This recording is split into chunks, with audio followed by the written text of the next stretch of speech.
12ই June 2025 একটি নিয়মিত সকাল একটি জাতীয় ট্র্যাজেডিতে পরিণত হয়। এয়ার ইন্ডিয়ার ফ্লাইট AI-171 একটি আধুনিক বোয়িং 787 ড্রিমলাইনার আহমেদাবাদ থেকে উড্ডয়ন করে এবং মাত্র কয়েক সেকেন্ড মধ্যেই বিধ্বস্ত হয়। মাত্র 30 সেকেন্ডে উড্ডয়নের মধ্যে কি এত বড় হয়েছিল? এটি এক দশকেরও বেশি সময়ের মধ্যে ভারতের সবচেয়ে বেশি মারাত্মক বিমান দুর্ঘটনার গল্প, মানসিক ত্রুটি, প্রযুক্তিগত রহস্য এবং পদ্ধতিগত ব্যর্থতার গল্প। ফ্লাইট AI-171 আহমেদাবাদ থেকে লন্ডন গ্যাটউইক যার কথা ছিল 230 জন যাত্রী এবং 12 জন ক্রু সদস্য নিয়ে। বিমানটি ছিল একটি বোরিং 787 ড্রিম লাইনার, মাত্র 8 বছর বয়সী, নিয়মিত রক্ষণাবেক্ষণ থেকে মুক্তি পেয়েছিল। কিন্তু যা স্বাভাবিক উড্ডয়ন হওয়া উচিত ছিল তা আধ মিনিটের মধ্যেই ভয়াবহ হয়ে ওঠে।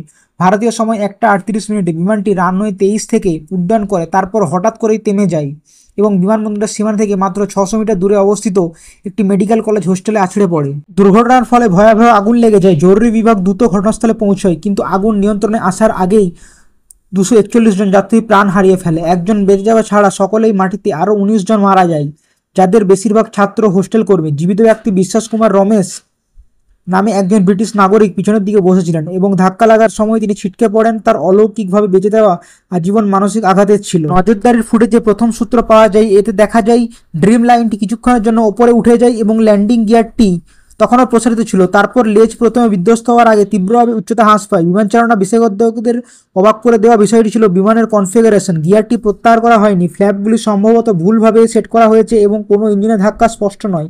এমনকি ক্যাপ্টেনের পাঠানো মে ডে কল সংঘর্ষের মতো কয়েক সেকেন্ড আগে ইঙ্গিত দেয় যে ঘটনাটি হঠাৎ করেই ঘটেছে। সংশোধনের জন্য খুব কম সময় বাকি ছিল। ফ্লাইট ডেটা রেকর্ডার এবং ককপিট ভয়েস রেকর্ডার উদ্ধার করা হয়েছে এবং বিশ্লেষণের জন্য নয়াদিল্লির ডিজিসিতে ল্যাবে পাঠানো হয়েছে। মার্কিন এনটিএসবি এবং বোয়িং সহ আন্তর্জাতিক সংস্থাগুলি তদন্তে যোগ দিয়েছে। প্রাথমিক রিডিংগুলি ডুয়াল ইভিএম থ্রাস্ট ব্যর্থতা বা ভুল কনফিগারেশনের ইঙ্গিত দেয়। ফ্ল্যাপগুলি খুব তাড়াতাড়ি প্রত্যাহার করা হতে পারে এবং বিমানটি নিরাপদে আরোহণের জন্য পর্যাপ্ত গতিতে আসতে পারেনি। তদন্তকারীরা জ্বালানি দূষণ এবং নিয়ন্ত্রণ ব্যবস্থা ত্রুটির ভূমিকা ছিল বলে কিনা খুঁটিয়ে দেখছে। 3টি প্রধান সম্ভাবনা খতিয়ে দেখা হচ্ছে। কারিগরি ত্রুটি, হয় হঠাৎ ইঞ্জিনের শক্তি হ্রাস অথবা ধাক্কার ভুল বোঝাবুঝি। পাইলটের ত্রুটি, টেক অফ কনফিগারেশনের সময়ে ফ্ল্যাপ বা গিয়ার ভুলভাবে পরিচালনা করা হয়েছে। রক্ষণাবেক্ষণের সমস্যা, নিয়মিত পরীক্ষায় ত্রুটি বা অমীমাংসিত ত্রুটি। প্রত্যক্ষদর্শীরা কোনো ইঞ্জিনে আগুন বা বিস্ফোরণের খবর পাননি। পাখির ধাক্কা বা নাশকতার সম্ভাবনা উড়িয়ে দিয়েছে। আবহাওয়া পরিষ্কার ছিল বলে সকলের দৃষ্টি এয়ার ইন্ডিয়ার মানদণ্ডের দিকে ছিল। ভারতের বিমান চলাচল নিয়ন্ত্রক সংস্থা ডিজিসি এয়ার ইন্ডিয়ার রক্ষণাবেক্ষণ লগে অতীতে একাধিক লঙ্ঘন খুঁজে পেয়েছে। অভ্যন্তরীণ নিরীক্ষা প্রায়শই বিলম্বিত হতো। ডিজিসি এতে কর্মী সংগঠনের কারণে পরিদর্শন বিরল বা আড়াহুড়ো করা হতো। জনগণের আচ্ছাদা কমে গেছে।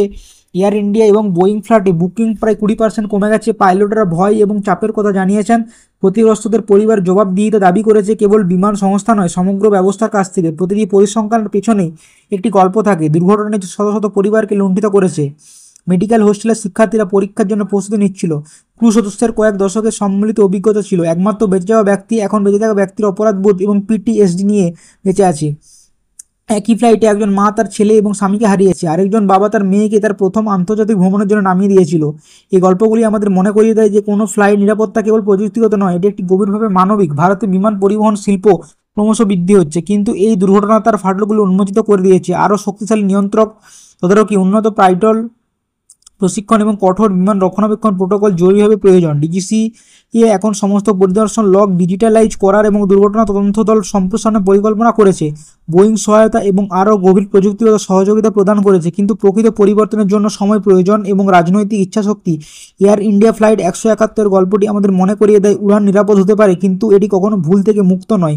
প্রতিটি উড়াইনি বিশ্বাসের মুহূর্ত, পাইলটদের ওপর, মেশিনের উপর এবং তাদের পিছনে থাকা সিস্টেমের উপর, সেই বিশ্বাস আর কখনো ভাঙা উচিত নয়।